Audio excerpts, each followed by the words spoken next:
Welcome to our Jackson home, front porch discussion without the front porch.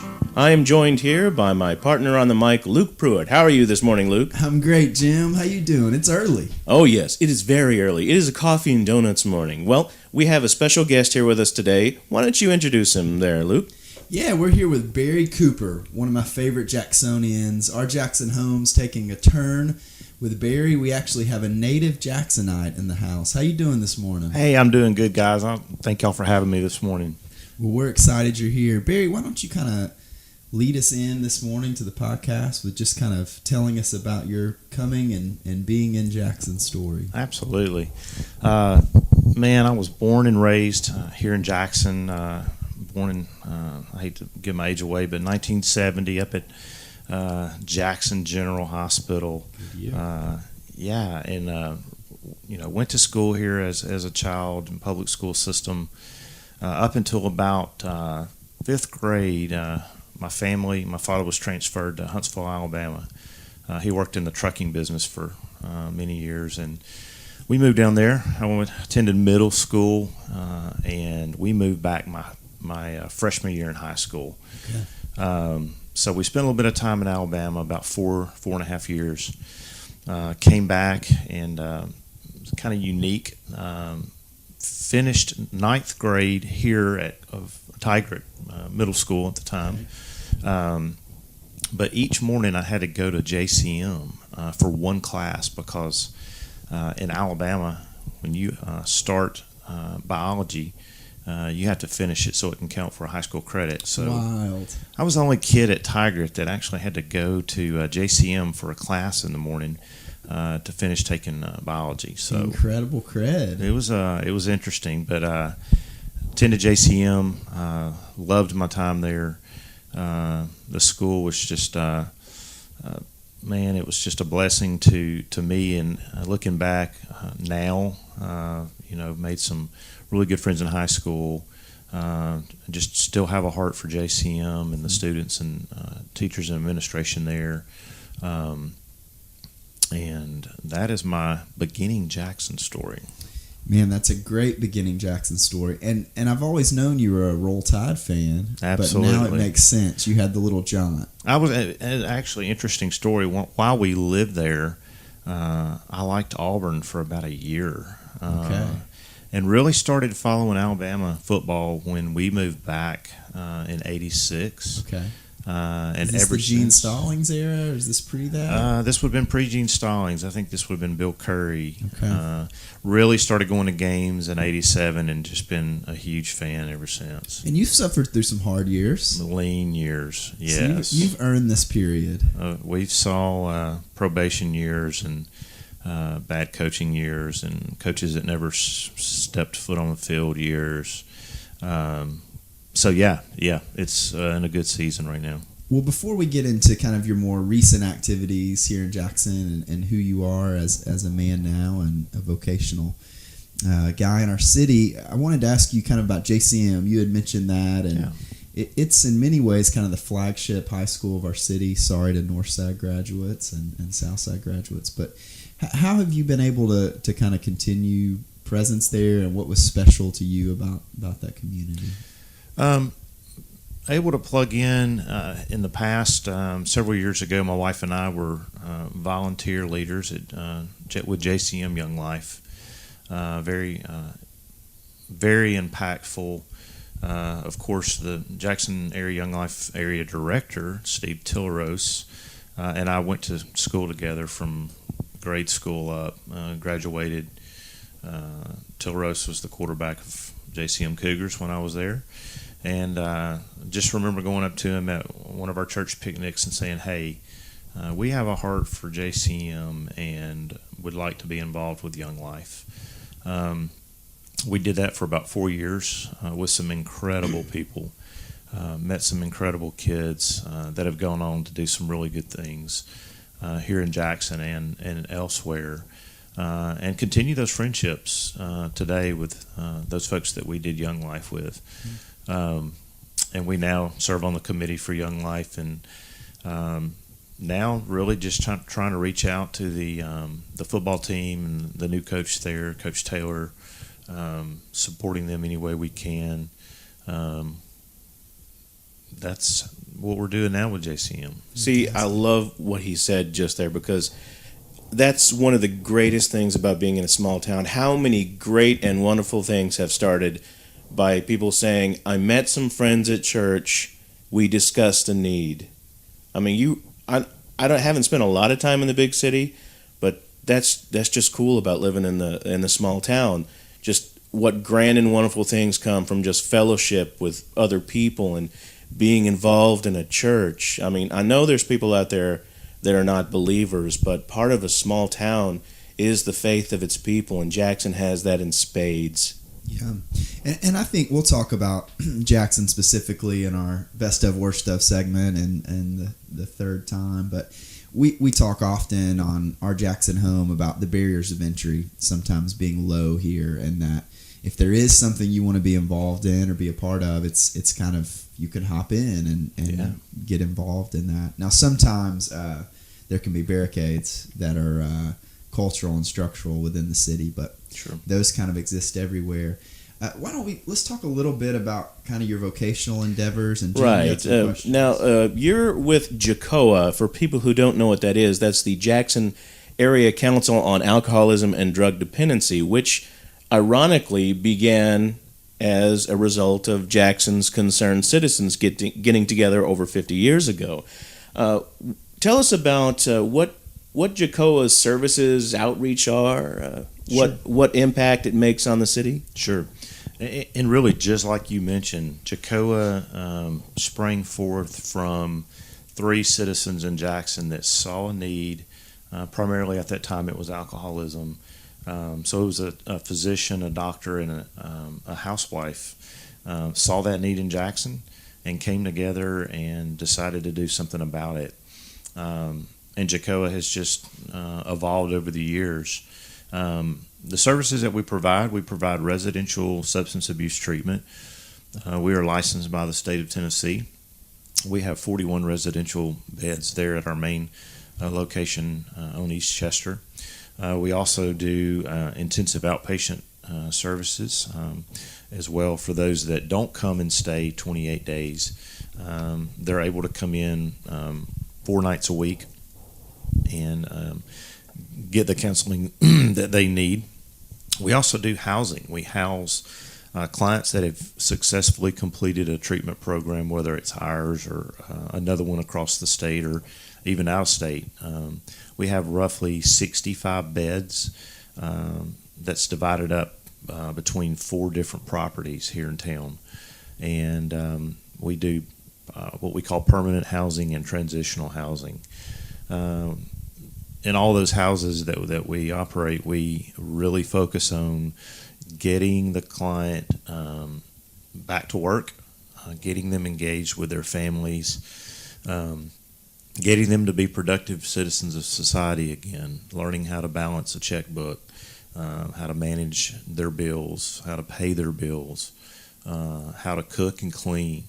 A lot of things that they've never, a lot of them have never had to do or have done for themselves. We also have a prevention department there. That's where I started. My roots are in prevention. Started that 10 years ago this past August. We have a camp for kids that we have annually. It's an anti-drug and alcohol camp. This year we had 440 students and adults that came to Tennessee Tech University to spend a week learning how to live drug and alcohol free. That is really cool. And something else that's really cool about it, it also pays itself forward, because alcoholism and drug abuse doesn't only affect a person under the influence of that substance, it also affects everyone around them. So not only are you providing hope for the people underneath the influences of substances like alcohol and drugs, you're also giving hope for the families and around them too. And that geometrically expands out. It's like a flower of hope, for a lack of a better word.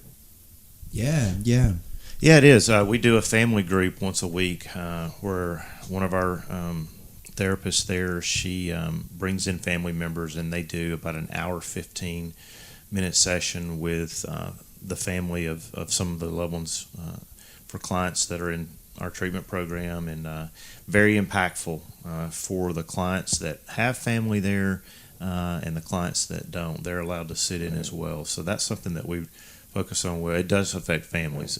It affects friends. I kind of liken it to throwing a rock in a very calm lake. It has that ripple effect on everybody around them. Yeah, you get one kid that stands up for himself against his peer pressure and says, "No, I don't want to try that joint, or I don't want to try that pill," and it influences everyone around him. Kids flock to people who are confident.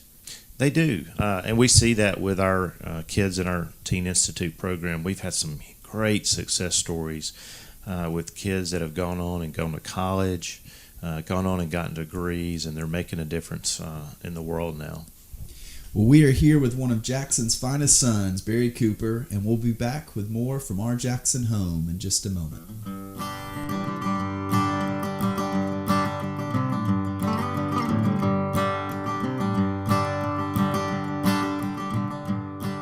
Welcome back to our Jackson home. We're here today with Barry Cooper from JACOA. And Barry, I have a question for you. You graduated Freed-Hardeman University. You had a Master of Science in Counseling, and also Lambeth, which unfortunately doesn't really... It's still with us. Yeah, it's still with us, but under a different name, with a Bachelor of Science in Psychology. What started your interest in pursuing this line that eventually became a career? Interesting story. It actually didn't start there. I attended UT Martin for one whole year. I had ambitions at leaving high school being a band director. Loved music, and went up to UT Martin, experienced my first taste of freedom in the world, and majored in music education, taking 21 hours a semester. Which was insane. As music majors, they put you on a track, and basically every semester you're there, you're taking 21 hours or more. I realized real quickly that I couldn't play a piano or a saxophone or pretty much any other instrument other than drums. So I came back home to Jackson, and I attended Jackson State and took a few classes, took a psychology class there. Really kind of decided to get serious and transferred to Lambeth and chose a major and chose psychology just because I thought, hey, this sounds good. I enjoy helping people. I think this will be interesting. It's not 21 hours of music. And it's not 21 hours of playing and trying to play a clarinet. So during my time there, I'd already wasted, of course, a year at Martin and few semesters at Jackson State, and I had an uncle that had told my mother, he had said, "You know what, I just really don't think Barry will ever finish college." And that was a mistake. So I dug in deep, man, and just really enjoyed my time at Lambeth, my professors, some friends that I still connect with today. Finished that up and was just really driven to finish a master's degree at Freed. Incredible school, incredible program, counseling program there. And so really driven by a family member that said, "Hey, I don't think you can." And I was out to prove to him that I could. But you never gave up the music. In my research for you today, I discovered that you are a aficionado of the skins, hitting the sides. You're a drummer, man. Can you tell us about the first rock concert you ever went to, and do you still rock out? Man, that's a great question. The first rock concert I ever attended was in 1988. Some of the listeners may remember the Monsters of Rock tour. It was held at the Liberty Bowl. Monsters of Rock. Yes. 5 bands. It was an all-day ordeal, and me and a couple friends went up there, and we listened to the likes of Metallica and Kingdom Come. There were several more. Oh, and it closed with, of course, Van Halen. That's who we were there to see. Yes. So yes, and since that day, I've been a huge concert goer. That's one of my hobbies. I love to go to concerts. You know you are a real rock band when you can write a song about Panama and people just rock out to it. People lose their mind to Panama. Absolutely. I do. I do still enjoy playing the drums. I play, of course, on our praise team at Fellowship Bible Church. And that God's really just blessed me through that and been able to use the talents that I learned years and years ago. And that's something I really enjoy doing on a weekly basis. Love music. That's now, if you listeners out there, you ever go to a church service, a larger church service, and you see the drum kit up on stage, you may notice that they have a plastic shell around that. And you're saying, well, what is that for? That can't protect anybody. It's not a Pope-mobile sort of thing. It's bulletproof. Yeah, it's designed to contain the awesomeness of the drummer, because without that plastic sheeting, the awesomeness of the drummer would just blow away the guitarists, the keyboardists, the lead singers, and that's just to make it an equal playing field. You heard it here first. We like to call it the Kevlar shield of death. Yes. You're right. It really does. It does shield, and it cuts back on the drums being so heavy in the mix. And you're right. Well, we refuse to contain the awesomeness of Barry Cooper. As we've learned today, do not challenge him by saying he will not finish something, because he will. We'll be right back with our final segment to discuss Jackson and the best of, worst of, along with rapid fire. We'll be right back with Our Jackson Home.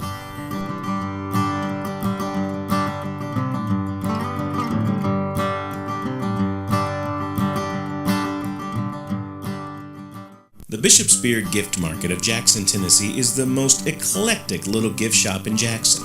You will find whole bean coffee, exotic teas, handmade Ethiopian jewelry, coffee mugs, teapots, pottery, books, and gourmet snacks.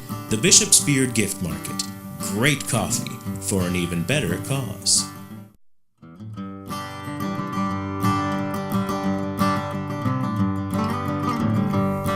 Welcome back to Our Jackson Home. We're here with Barry Cooper from JACOA. He's also a drummer and a fantastically awesome human being.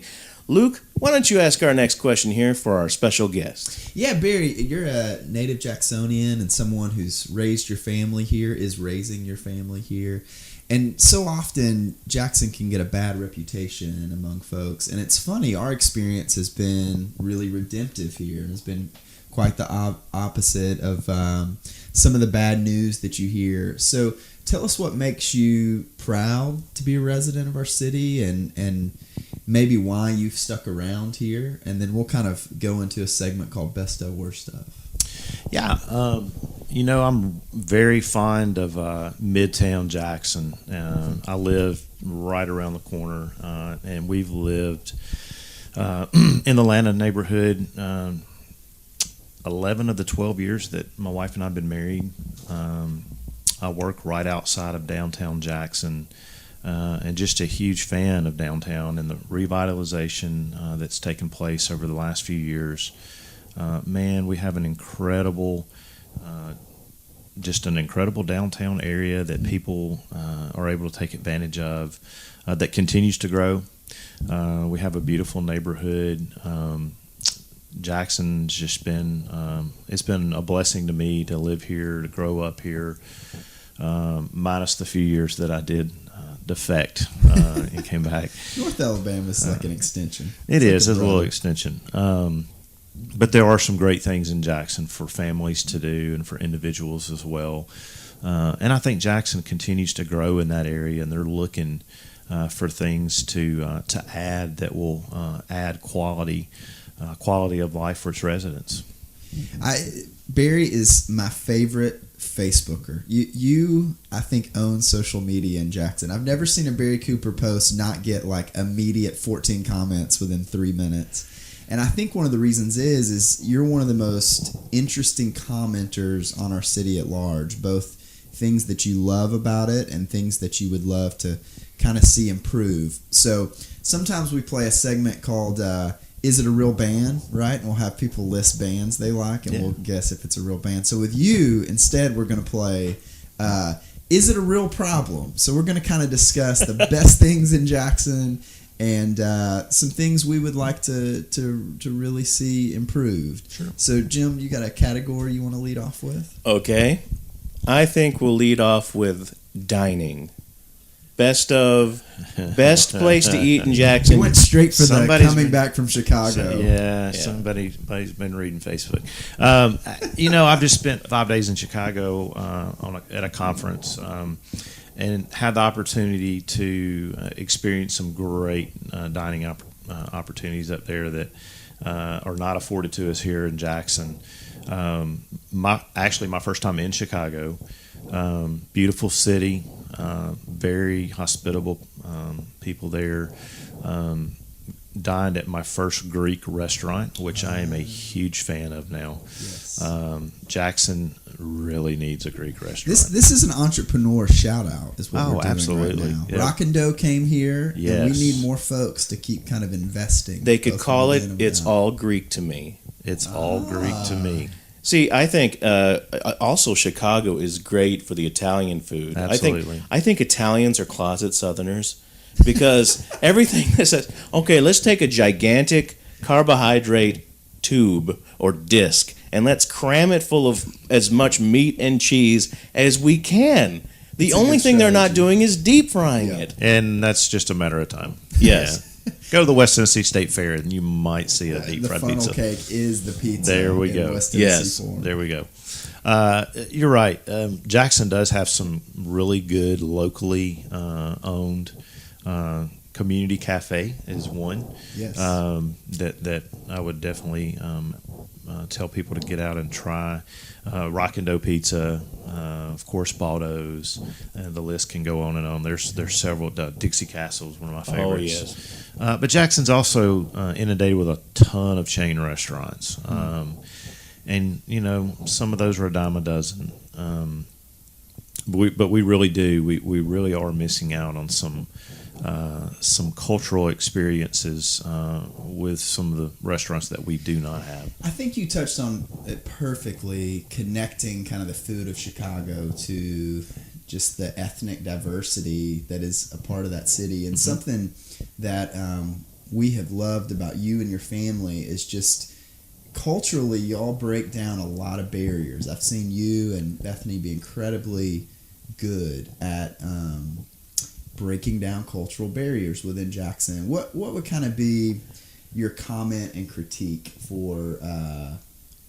Do you see that changing as far as barriers of culture here, and how do people within our city work to kind of invest in folks of different backgrounds? One word comes to mind. You have to be intentional.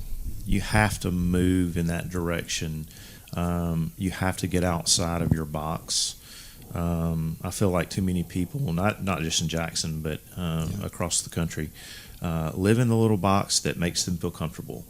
And it's only when you get outside of that box and you take intentional steps to reach out and to learn and to grow that you experience that true sense of really feeling what it's like to meet with others that aren't like you. And I'm thinking you've got to let the culture be the culture too, because Americans, we have a bad habit of wanting to Americanize other cultures, especially with food and practices. And we should really just immerse ourselves in the culture as the culture stands, not trying to make because a lot of people still think chop suey is a Chinese dish, but it's not. It was created for Americans. And so I think you should experience the culture in its purest form if Absolutely. you really want to experience the culture. Yeah, and I think you're touching on something that I've seen Barry be great at. Of ever since I've known you, you've been the same person, but your procurement of friendships, ideas has constantly been evolving, and something I'm really impressed with about you. Thank you. Yeah, it's, as we get older, and I think people that are older than me would testify to this, that, you never stop learning. You're continually learning. I gather wisdom from my employees, from the people I go to church with, the people that I hang out with. I'm continually learning new things, new ideas, new ways of doing things. Doesn't mean I necessarily agree with everything or disagree. Sometimes I'm known to disagree with a lot, being pretty vocal about that. But, I really learned from older people that I've been around in the work that I've done and continue to do. Well, okay, to close out the best of, worst of segment, if there were 3 things that you would love to see or are seeing in Jackson right now that you would like to see progress and move forward, what would be your top 3 list? Top 3 list would be definitely like to see continued engagement among nonprofits. That is happening. There's a ton of nonprofits in Jackson doing really good work. And we do. There's several of us that meet monthly for a roundtable meeting. Would love to see more people at the table for that. Leadership Jackson is another experience that I had 3 years ago that continues, and love to see people engage in that, in the good work that comes from that.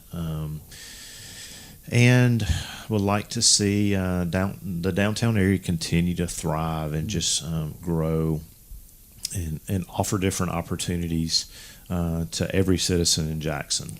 That's a cool super team right there, the Council of Nonprofits. Yes. Kind of like the Justice League. Yes. Well, let's put 2 minutes on the clock and close with a little rapid fire. What do you Will say, do. Jim? Let's close with the rapid fire questions. These questions, you can ask us questions, we can ask you questions. These can be anything, off the wall, on the wall, under the wall. Here we go. Here we go.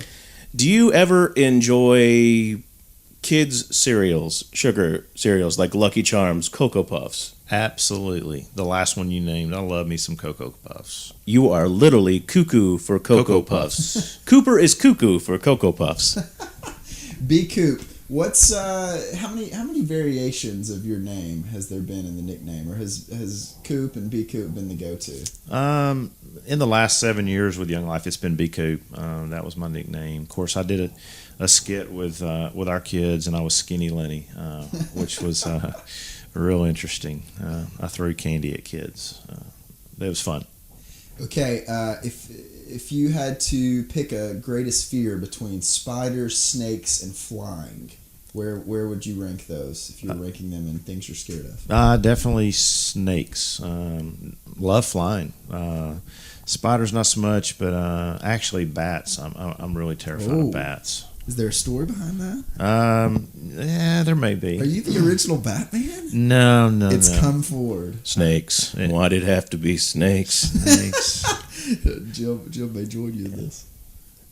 You have a fear of bats? I really dislike bats. Yeah, basically rats with wings when you get right down to That's it. what they are. That's what they are.